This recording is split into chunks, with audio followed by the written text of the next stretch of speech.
as I was saying about St. Luke's Hospital, I was a patient. But years before that, I was a volunteer at that hospital.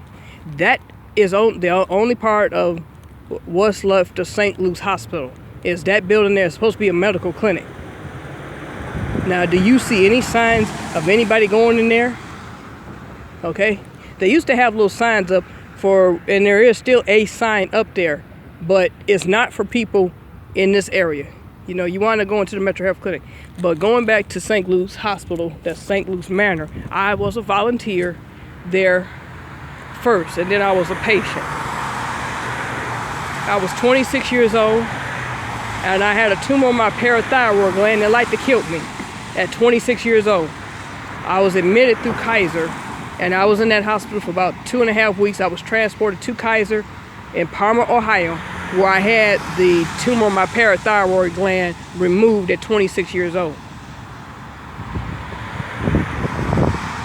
I never in my wildest imagination would have ever imagined I would be telling somebody about the history of St. Luke's Hospital with myself, because nobody ever knew. The only people who knew I was in the hospital was my family, friends, and people who knew me, and that was it, and Kaiser themselves.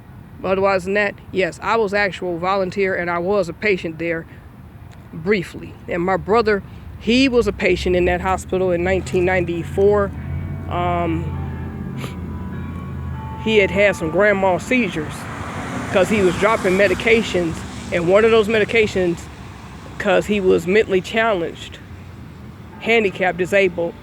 People don't want to use the word retarded, but that's what he was diagnosed. He was retarded. He was mentally challenged, handicapped, and with disabilities, emotional and behavior disabilities. Now, he was admitted in 1994.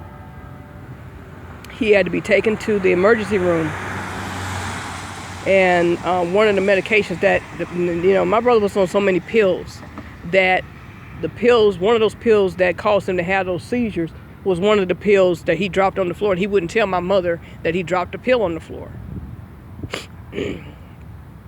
So I got on my mother. I chastised my mother. I says, you're the one who's supposed to be watching him to make sure that if he drops a pill, so I would have to stand there watch him to make sure he would take those pills, because that's why he would have grand mal seizures. My brother was having grand mal seizures at the age before he was 10, 11, 12 years old.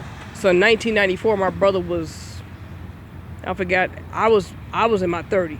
I was 30 something. So that goes to show you. So he was in that hospital and everything. And at that time, St. Luke's Hospital would allow you to come to the emergency room, but you still had to have some form of insurance. Otherwise, they wouldn't treat you.